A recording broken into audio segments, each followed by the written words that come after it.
Which team made the best overall moves this offseason? Boston Celtics tied for first with the Milwaukee Bucks, which I think makes a lot of sense. Portland Trailblazers is third. I like that a lot. Everything they got for Dame, not to make them a better, it's not, It doesn't say what moves made them a better basketball team. It's just best overall moves. You had a player that wasn't happy, and you got a good haul for him. Yeah, you're going to be able to flip Robert Williams for 2 picks, a first and a second probably. The thing is, I think of rebuilding in the NBA like a tourniquet. It's not a good thing overall, but like it's better than what you're doing. Yeah. Like when you're out of options, that's when you just have to hit the rebuild button. You know what I mean? Yes. And so if you're doing that even well, I just still feel like that's weird to say that you made some of the best moves of the entire offseason when you're looking at other teams that are making moves right now to win a championship. You know what I mean? Cut your arm off and lose Dame for nothing, potentially. Yeah. Or get things done and get value for him now. Yeah, see, to me, that's like the obvious option. And like, it's like kind of being rewarded for not chopping your arm off. You know what I'm saying? I agree that they did a good job. I'm not saying they didn't do a good job. They didn't settle for Miami's package. I agree. That's a good thing. That's the easiest thing to do, is to settle and deal with Miami's package, as opposed to continuously shopping around, working the whole offseason, going to the Bucks and getting a not as good of a deal for the Bucks, but the assets you got, you flip for more because you knew, oh, Boston's wanted Drew Holiday. Then what you get back from Boston is 2 tradable guys. Because if the Clippers decide they want to give Brogdon a go again, or if Rob Williams a third sweepstakes like some team wants center depth, you turn that into more, and then you're in a similar situation from OKC where Damian Lillard ends up bringing you like 5 first-round picks. To me, I just favor much more the moves that are like making you a championship contender. I totally get the logic and the side you're coming from. Like I 100% do.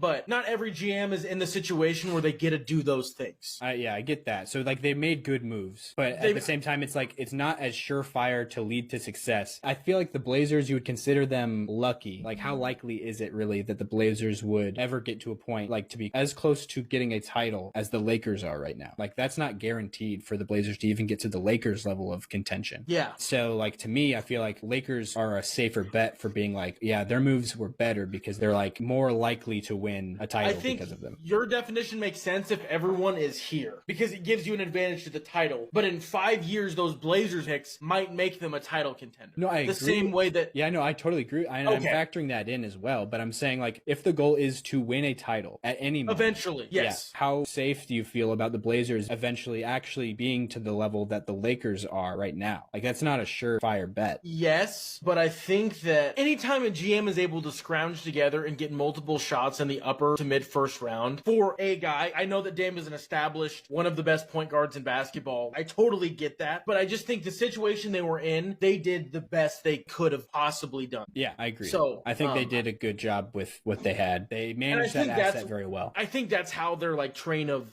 vote, how they got 17% of the vote.